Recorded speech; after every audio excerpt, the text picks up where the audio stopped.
എല്ലാവർക്കും സലു കിച്ചണിലേക്ക് സ്വാഗതം. അപ്പം ആദ്യം തന്നെ നിങ്ങൾ എല്ലാവരുടെ അടുത്ത് ഞാനൊരു താങ്ക്സ് പറയുകയാണ്. കഴിഞ്ഞ 2-3 വീഡിയോയിലായിട്ട് ഞാൻ പറയുന്നുണ്ടായിരുന്നു, നിങ്ങൾക്ക് ഞങ്ങളുടെ വീഡിയോ ഇഷ്ടപ്പെടുകയാണെങ്കിൽ ലൈക്ക് ചെയ്യുകയും കമന്റ് എഴുതാൻ ബുദ്ധിമുട്ടാണെങ്കിൽ ഒരു ഹാർട്ടെങ്കിലും തരണം എന്ന് പറഞ്ഞിട്ടുണ്ടായിരുന്നു. അപ്പം നിങ്ങൾ എല്ലാവരും അതുപോലെ ചെയ്തു. ഇപ്പം എനിക്ക് ഒത്തിരി സന്തോഷമായി. ആ ഒരു സന്തോഷമാണ് ഞാനിപ്പം നിങ്ങളുടെ അടുത്തൊന്ന് ഷെയർ ചെയ്യുന്നത്. അപ്പം ഈ വീഡിയോയും നിങ്ങൾ കണ്ടു നോക്കിയിട്ട് ഇഷ്ടപ്പെടുകയാണെങ്കിൽ ഞാൻ പറഞ്ഞതുപോലെ ഒന്ന് കമന്റ് ചെയ്യാനും ലൈക്ക് ചെയ്യാനും ഒന്നും മറക്കരുതേ.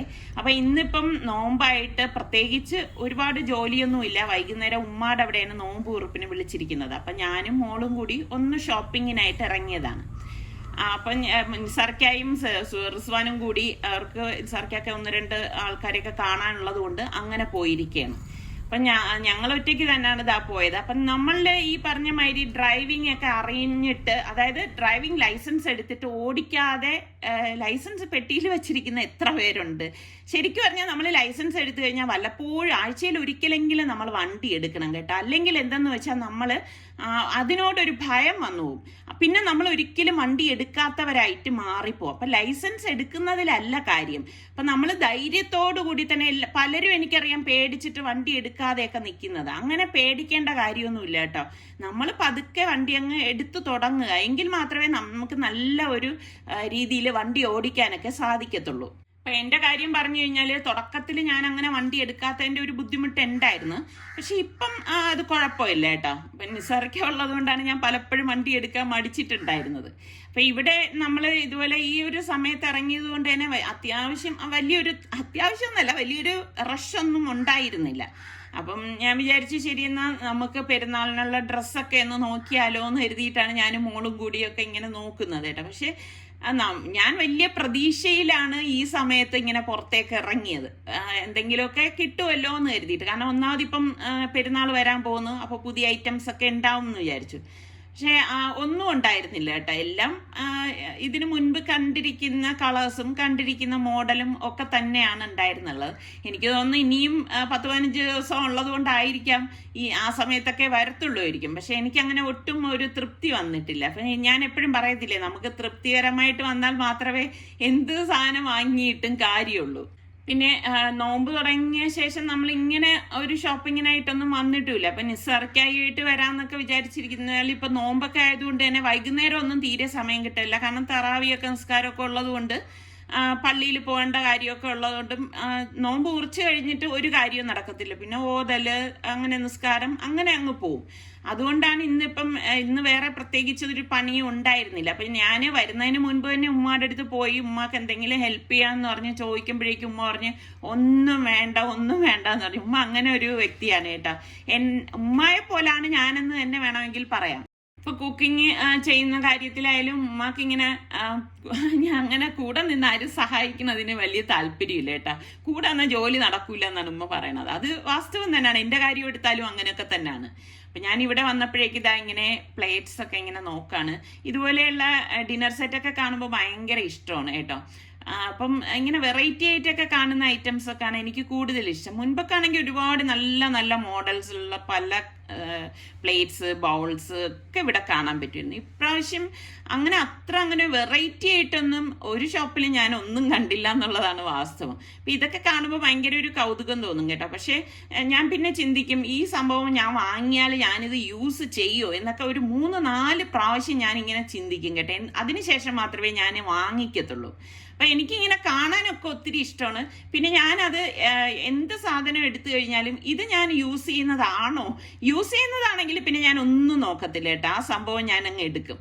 അപ്പം എനിക്കിവിടെയുള്ള പല ഇതുപോലെയുള്ള പ്ലേറ്റ്സ് ആയാലും ബൗൾസ് ആയാലും ബാക്കി ഇതുപോലെ ഷോപ്പീസൊക്കെ ആണെങ്കിലും കാണാൻ ഭയങ്കര ഇഷ്ടമാണ്. അപ്പോൾ വെറൈറ്റി ആയിട്ടുള്ള ഐറ്റംസ് ഒക്കെ ചിലപ്പം ഇങ്ങനെ റെയർ ആയിട്ട് നമുക്ക് കിട്ടാറുമുണ്ട്. പിന്നെ ഇവർ ബെഡ്ഷീറ്റിനൊക്കെ നല്ല ഓഫർ ഉണ്ടെന്ന് പറഞ്ഞു. അങ്ങനെ ഇപ്പം എനിക്ക് പിന്നെ ബെഡ്ഷീറ്റൊക്കെ നോക്കാമെന്ന് വിചാരിച്ചു. പെരുന്നാളൊക്കെ വരുമ്പോൾ പുതിയ ബെഡ്ഷീറ്റൊക്കെ ഇടുമ്പോൾ ഒരു ഫ്രഷ് അല്ലേ. അപ്പോൾ അങ്ങനെ ബെഡ്ഷീറ്റും ഒക്കെ ഇങ്ങനെ നോക്കിയപ്പോഴേക്ക് അങ്ങനെ ഓഫറിലുള്ളതിലൊന്നും അത്ര എനിക്ക് അങ്ങനെ ആ ഒരു കളർ കോമ്പിനേഷൻ ഇഷ്ടമായിട്ടില്ല. എനിക്കങ്ങനെ ഒരു ഓവർ കളറൊന്നും ഇങ്ങനെ ബെഡിൽ ഇടുന്നത് ഒട്ടും ഇഷ്ടമുള്ള കാര്യമല്ല. ഇപ്പം ലൈറ്റായിട്ടുള്ള ഷെയ്ഡൊക്കെയാണ് ഞാനിപ്പോൾ നോക്കുന്നത്. അപ്പം അങ്ങനത്തെ ഐറ്റംസ് ഒന്നും എനിക്ക് ഇപ്രാവശ്യം ഇവിടെ നോക്കിയിട്ടൊന്നും കിട്ടിയിട്ടില്ലായിരുന്നു. പിന്നെ നമ്മൾ പലരും നോമ്പ് കാലത്ത് പറയാറുണ്ടല്ലേ, ആ മാസം റംലാൻ മാസം വളരെ പുണ്യമായുള്ള മാസമാണ്. അപ്പോൾ ആ മാസത്തിൽ നമ്മൾ ഏഷണി പറയാനോ പരദൂഷണം പറയാനോ മറ്റുള്ളവരെ വേദനിപ്പിക്കാനോ ഒന്നും ഒരു കാര്യവും ചെയ്യരുത്. അതുപോലെ തന്നെ സൽക്കർമ്മങ്ങൾ ചെയ്യണം, സൽപ്രവൃത്തി ചെയ്യണം. ഇങ്ങനെയൊക്കെയുള്ള ഒരുപാട് കാര്യങ്ങൾ എല്ലാവരും മുതിർന്നവരും എല്ലാവരും ഒരേപോലെ പറയുന്ന കാര്യമാണ്. ആ മാസത്തിന് അത്രത്തോളം പുണ്യമുണ്ട്. അപ്പം എനിക്ക് ഒരു കാര്യം മനസ്സിൽ എപ്പോഴും തോന്നിയിട്ടുള്ളത്, നമ്മൾ ആ മാസത്തിന് പുണ്യം ഉള്ളത് ശരി തന്നെയാണ്, പക്ഷെ എന്നും നമ്മൾ അങ്ങനെ മനസ്സിൽ കൊണ്ട് നടക്കുന്ന ആളായിരിക്കണം. അല്ലാതെ നമ്മൾ മറ്റുള്ള മാസങ്ങളിൽ ഇതുപോലെ പറയുന്ന ഏഷണി പരദൂഷണം മറ്റുള്ളവരെ കുറിച്ചുള്ള വേണ്ടാതീനം പറയല്, അതുപോലെ തന്നെ സൽക്കർമ്മങ്ങൾ ചെയ്യാതിരിക്കുക, എന്നിട്ട് ഈ മാസത്തിൽ മാത്രം ചെയ്യാനായിട്ട് തുനിയുക. അപ്പൊ അതൊക്കെ തെറ്റല്ലേ? ശരിക്കും റംലാൻ മാസം മാത്രമല്ല, എല്ലാ മാസങ്ങളിലും നമ്മൾ മറ്റുള്ളവരെ സഹായിക്കാനും നമ്മളാൽ കഴിയുന്ന രീതിയിൽ അവർക്ക് മറ്റു വിഷമതകൾ കൊടുക്കാതിരിക്കാനും നമ്മൾ ശ്രമിക്കണം.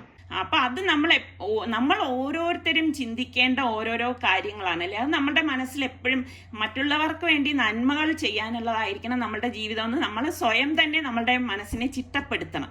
അങ്ങനെയൊക്കെ ചിന്തിക്കുന്ന ഒരു വ്യക്തിയാണ് കേട്ടോ ഞാൻ.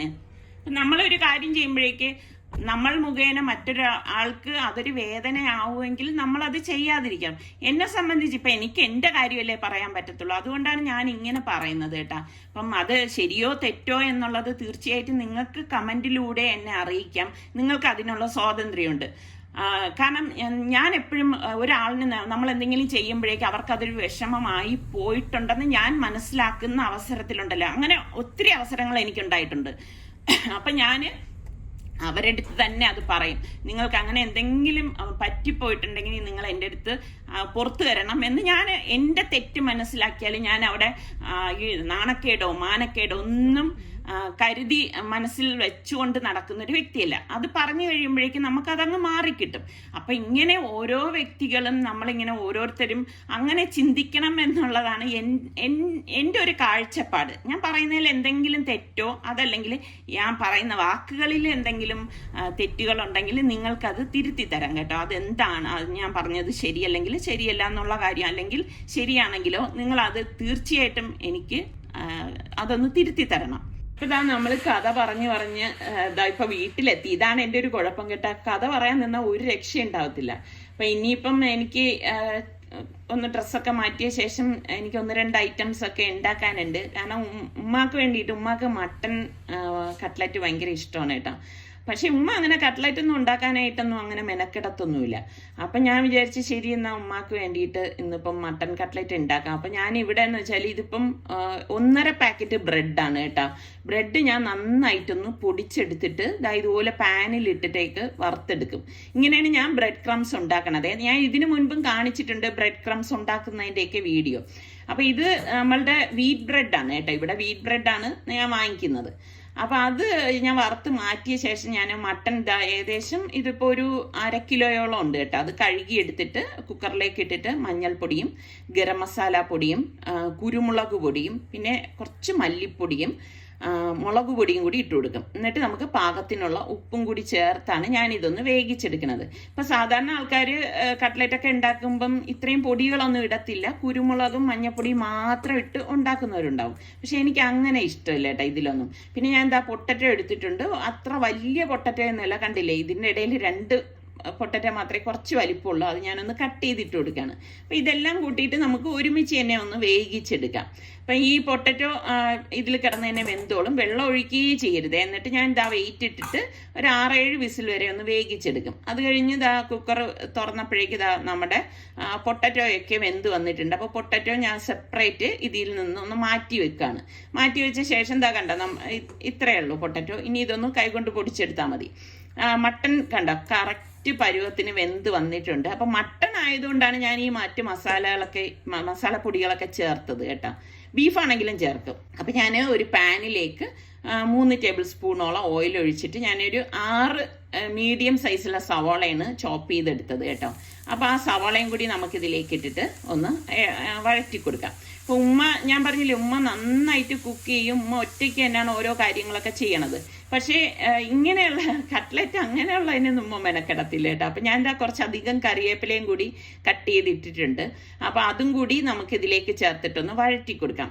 അപ്പം നമുക്ക് ഈ പറഞ്ഞ മാതിരി ഉമ്മമാർക്കൊക്കെ നല്ല അവർക്ക് ഇഷ്ടമുള്ള കാര്യങ്ങളൊക്കെ ഉണ്ടാക്കി കൊടുക്കുമ്പോൾ ഭയങ്കര സന്തോഷമല്ലേ. അപ്പം ഞാൻ എന്താ ഏകദേശം ഒരു അരക്കപ്പോളം ചോപ്പ് ചെയ്ത ഇഞ്ചിയും പച്ചമുളകും കൂടി ഒരുമിച്ചാണ് കേട്ടോ. അതും കൂടി ഇതിലേക്ക് ചേർത്തിട്ടൊന്ന് വഴറ്റി കൊടുക്കുകയാണ്.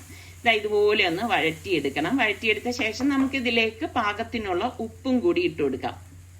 പിന്നെ നമുക്ക് ഇതിലേക്ക് ഞാൻ കുറച്ച് ഗരം മസാല പൊടിയും കൂടി ഇട്ടിട്ടാണ് ഇതൊന്ന് വഴറ്റി കൊടുക്കുന്നത്. അപ്പം നമുക്ക് ആ മസാലയിൽ ആ ഒരു ഗരം മസാലയുടെ ടേസ്റ്റ് കിട്ടാനാണ് ഗരം മസാല പൊടി ചേർത്ത് കൊടുത്തത് കേട്ടോ. ഇനി നമുക്ക് ആ വെന്ത മട്ടൺ ഞാൻ ഒന്ന് തണുത്ത ശേഷം ക്രഷ് ചെയ്തതാണേ, അത് ഇതിലേക്ക് ഇട്ടിട്ട് അതും കൂടി ചേർത്തിട്ട് നല്ലതുപോലെ ഒന്ന് ഇളക്കി കൊടുക്കണം. അപ്പം ഇതുപോലെ ഒന്ന് ഇളക്കി യോജിപ്പിച്ചെടുക്കാം. അപ്പം ഇതെല്ലാം കൂടി ആ സവാളയും ഈ മട്ടണും എല്ലാം കൂടി മിക്സ് ആക്കിയ ശേഷം ഞാൻ പൊട്ടറ്റോ പൊടിച്ചെടുത്തിട്ടുണ്ട്. ആ ഫുൾ പൊട്ടറ്റോ ഞാൻ ഇതിലേക്ക് ഇട്ടിട്ട് ഒന്ന് ഇളക്കി കൊടുക്കുകയാണ്. കഴിഞ്ഞ പ്രാവശ്യം ഞാൻ ബീഫിന്റെ കട്ട്ലറ്റ് ഉണ്ടാക്കിയപ്പോഴേക്കും ഒരു പണി കിട്ടിയെന്ന് ഞാൻ പറഞ്ഞില്ലേ, ഞാൻ പൊട്ടറ്റോ എടുത്ത് അരച്ചു കൊടുത്തു കേട്ടോ. പക്ഷെ അത് ശരിയായിട്ടില്ലായിരുന്നു. നമ്മൾ അരച്ചെടുക്കുകയേ ചെയ്യരുത്, എളുപ്പത്തിന് ചെയ്യുന്നതാണ്. എന്നിട്ട് ഞാൻ ഇതൊന്ന് തണുക്കാനായിട്ടൊന്ന് മൂടി വെച്ച് കേട്ടോ. എന്നിട്ട് ഇതൊന്ന് തണുത്ത ശേഷമാണ് പിന്നെ ഞാൻ ഇതിലേക്ക് ഏകദേശം അരക്കപ്പോളം ബ്രെഡ് ക്രംസിൽ, ഇപ്പം നമ്മൾ ബ്രെഡ് പൊടിച്ചതില്ലേ, അത് ഞാൻ ഇതിലേക്ക് ഇട്ടിട്ട് ഒന്ന് മിക്സ് ചെയ്ത് കൊടുക്കണം. അത് ഏത് കട്ട്ലറ്റ് ഉണ്ടാക്കിയാലും ഞാൻ കുറച്ച് ബ്രെഡ് ക്രംസ് ഇതുപോലെ ഇട്ട് കൊടുക്കും കേട്ടോ. അതെന്തിനാന്ന് വെച്ചാൽ നമുക്കൊരു പിടുത്തം കിട്ടാൻ വേണ്ടിയിട്ടാണ്. അപ്പോൾ അതാ നല്ലതുപോലെ ഞാനൊന്ന് മിക്സ് ചെയ്തെടുത്ത ശേഷം ഒന്ന് ഷേപ്പ് ചെയ്തെടുക്കുകയാണ്. അപ്പം ഞാനിവിടെ ഒരു അളവ് കപ്പ് വെച്ചിരിക്കുന്നതിൽ അളന്നാണ് ഓരോന്നും എടുത്തിട്ട് ഷേപ്പ് ചെയ്തെടുക്കുന്നത്. അങ്ങനെ എടുക്കുമ്പോൾ ഉള്ള ഒരു ഗുണം എന്തെന്ന് വെച്ചാൽ നമുക്ക് ഒരേ അളവിൽ തന്നെ നമുക്ക് കട്ട്ലറ്റ് റെഡിയാക്കി എടുക്കാൻ പറ്റും. അപ്പോൾ കഴിഞ്ഞ വീഡിയോയിലൊക്കെ ഞാനിത് കാണിച്ചിട്ടുള്ളതാണ്. അപ്പോൾ അത് ഇത് കാണുന്ന ആൾക്കാരുണ്ടെങ്കിൽ അവർക്ക് ആർക്കെങ്കിലും ഉപകാരപ്പെട്ടോട്ടെ എന്ന് എഴുതിയിട്ടാണ് ഞാനിത് പറയുന്നത് കേട്ടോ. അപ്പം ഞാൻ ഇതെല്ലാം ഷേപ്പ് ചെയ്തെടുത്ത് മാറ്റി വെച്ചിട്ടുണ്ട്. അതിനുശേഷം ഞാൻ മൈദാമാവാണ് ഇതുപോലെ കലക്കിയത്, വെള്ളത്തിൽ മൈദാമാവ് കലക്കിയതാണ്. അതിലാണ് നമ്മൾ ഈ കട്ട്ലറ്റിന്റെ ഓരോ പീസും ഇട്ട് കോട്ട് ചെയ്യാൻ വേണ്ടിയിട്ട് മുക്കിയിട്ട് ബ്രെഡ് ക്രംസിലേക്ക് ഇടുന്നത്. അപ്പൊ ഈ മൈദാമാവ് എടുക്കുമ്പോൾ ഉള്ള ഒരു ഗുണം എന്താന്ന് വെച്ചാൽ നമ്മൾ എണ്ണയിലേക്ക് ഇടുമ്പോഴേക്ക് അത് പതഞ്ഞ് പൊങ്ങൊന്നുമില്ല കേട്ടോ. പിന്നെ ഞാൻ പറഞ്ഞില്ലേ, ഉമ്മ അങ്ങനെ മുട്ടയും ഇതൊന്നും കഴിക്കുന്ന ആളല്ല. അപ്പൊ അതുകൊണ്ടാണ് ഞാൻ മൈദാമാവിൽ മുക്കിയിട്ട് ബ്രെഡ് ക്രംസിലിട്ട് എടുക്കുന്നത്. അപ്പം അല്ലെങ്കിൽ എന്താന്ന് പറഞ്ഞാൽ പിന്നെ നമ്മൾ മുട്ട കഴിക്കാത്ത ഒരാളിന് മുട്ടയൊക്കെ ചേർത്ത് കൊടുക്കുമ്പം അത് ഭയങ്കര ഒരു വിഷമമല്ലേ. അപ്പം എനിക്ക് അങ്ങനെ ഒന്നും ഇഷ്ടമില്ല കേട്ടോ. അപ്പം ഈ റെഡിയായ കട്ട്ലറ്റ് ഞാനൊന്ന് ഫ്രീസറിൽ വെച്ചിട്ടുണ്ടായിരുന്നു. എന്നിട്ട് ഞാൻ പോയി കുളിയൊക്കെ കഴിഞ്ഞ് വന്ന ശേഷമാണ് ഇതൊന്ന് ഫ്രൈ ചെയ്ത് എടുക്കാനായിട്ട് പോകുന്നത്. അപ്പം നമ്മൾ ഇത് കട്ട്ലറ്റ് ഇതുപോലെ റെഡിയാക്കിയ ശേഷം ഒരു അരമണിക്കൂറെങ്കിലും നമ്മളൊന്ന് ഫ്രീസറിൽ വെച്ചിട്ട് എടുത്ത ശേഷം നമ്മൾ ഫ്രൈ ചെയ്തെടുക്കുന്നത് കുറച്ചുകൂടി നല്ലതാണ് കേട്ടോ. അപ്പൊ അതൊരു ടിപ്പാണെന്ന് തന്നെ നിങ്ങൾ വേണമെങ്കിൽ കൂട്ടിക്കോളൂ. പിന്നെ കൂടുതൽ നേരം ഫ്രീസറിൽ അങ്ങനെ വെക്കണ്ട. അന്ന് പൊരിക്കാനാണെങ്കിൽ ഇത്രയും നേരം ഒരു അരമണിക്കൂർ മാത്രം വെച്ചിട്ട് നമ്മൾ ചെയ്തെടുത്താൽ മതി കേട്ടോ.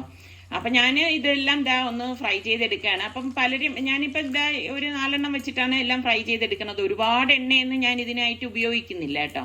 അപ്പൊ പലരും എൻ്റെ അടുത്ത് ചോദിക്കും, ഇത്ത എണ്ണയൊക്കെ എന്ത് ചെയ്യും ബാക്കി വരുന്നതെന്ന് ചോദിക്കാറുണ്ട്. അപ്പൊ അന്നത്തെ ദിവസത്തിന് ഞാൻ വേറെ എന്തെങ്കിലും കുക്കിംഗ് എടുക്കുകയാണെങ്കിൽ ഈ എണ്ണ ഉപയോഗിക്കും. പക്ഷെ പിറ്റേ ദിവസം ആണെങ്കിൽ ഞാനിത് ഉപയോഗിക്കത്തില്ല. ഞാനിത് അരിച്ചിട്ട് ഒരു കുപ്പിയിലാക്കി മാറ്റി വെക്കും. മാറ്റി വെച്ചിട്ട് നമ്മളെ ചട്ടിയൊക്കെ സീസണിങ് ചെയ്യാനൊക്കെ ഇല്ലേ, അതിനൊക്കെയാണ് ഞാൻ എണ്ണ ഉപയോഗിക്കുന്നത്. അപ്പൊ ഞാൻ ഇതിനു മുൻപും സീസണിങ് കാണിക്കുന്ന വീഡിയോയിലും ഒക്കെ കാണിച്ചിട്ടുള്ളതാണ്. അപ്പൊ ഈ ഇരുമ്പ് ചട്ടിയൊക്കെ ആണെങ്കിലും നമ്മൾ ഉപയോഗം കഴിഞ്ഞ ശേഷം നന്നായിട്ട് കഴുകി ഉണക്കിയ ശേഷം വെയിലത്ത് വെച്ച് ഉണക്കിയെടുക്കും. ഉണക്കിയ ശേഷം ഞാൻ എണ്ണ തടവിയിട്ട് തന്നെയാണ് മാറ്റി വെക്കുന്നത്. അതുകൊണ്ടാണ് ഇപ്പോഴും എൻ്റെ അടുത്ത് ഈ ചട്ടികളൊക്കെ പുതിയതുപോലെയൊക്കെ ഇരിക്കുന്നത്. അപ്പോൾ നമ്മൾ ഫ്രൈ ചെയ്ത കട്ട്ലറ്റ് എല്ലാം ഞാൻ ഒരു കാസറോളിലേക്ക് വെച്ച് കൊടുക്കണം. അപ്പോൾ കാസറോളിൻ്റെ അടിയിൽ ഞാനൊരു അലൂമിനിയം ഫോയിൽ വെച്ചിട്ട് അതിന് മീതെ ടിഷ്യൂ പേപ്പർ വെച്ചിട്ടാണ് ഞാൻ ഈ കട്ട്ലറ്റ് ഇതുപോലെ നിരത്തി വെക്കുന്നത്. വെച്ച ശേഷം വീണ്ടും ഞാൻ ടിഷ്യൂ പേപ്പർ വെച്ചിട്ട് അലൂമിനിയം ഫോയിൽ കൊണ്ട് കവർ ചെയ്യും. അങ്ങനെ എന്ന് വെച്ചാൽ ഈ ചൂട് നല്ലതുപോലെ അതിൽ തന്നെ നിൽക്കാൻ വേണ്ടിയിട്ട് ഞാൻ ചെയ്യണതാണ് കേട്ടോ. അപ്പം ഉമ്മ അത് കഴിക്കുമ്പോൾ നല്ല ചൂടോടുകൂടി കഴിക്കട്ടെ, എന്നാലല്ലേ നല്ല ടേസ്റ്റ് ഉണ്ടാകത്തുള്ളൂ. അതുകൊണ്ടാണ് ചൂട് പോവാതിരിക്കാൻ ഞാൻ ഇങ്ങനെയൊക്കെ ചെയ്തെടുത്തിരിക്കുന്നത്.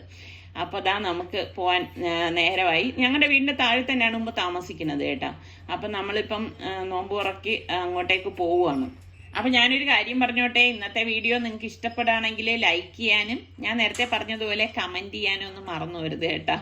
ശരിക്കും അപ്പൊ ഞാൻ ഇവിടെ വന്നപ്പോഴേക്കും ഉമ്മ ഇനി എന്തൊക്കെ ഉണ്ടാക്കി എന്നുള്ളതാണ് ഇപ്പൊ ഞാൻ നോക്കണത്. പാത്രം തന്നപ്പോഴേക്ക് ദേ കോളിഫ്ലവർ ഒക്കെ ഫ്രൈ ചെയ്ത് വെച്ചിരിക്കുന്നു. പിന്നെ സമോസയും കട്ട്ലറ്റും അനിയത്തി കൊണ്ടുവന്നിരിക്കുന്നു. പിന്നെ ഡേറ്റ്സ്, പിന്നെ നാരങ്ങ വെള്ളം, അതിൽ വെള്ളം ചേർക്കും കേട്ടോ. ഉമ്മ ഇങ്ങനെയാണ് കലക്കി വെച്ചിട്ട് പിന്നീടേ വെള്ളം ചേർക്കത്തുള്ളൂ.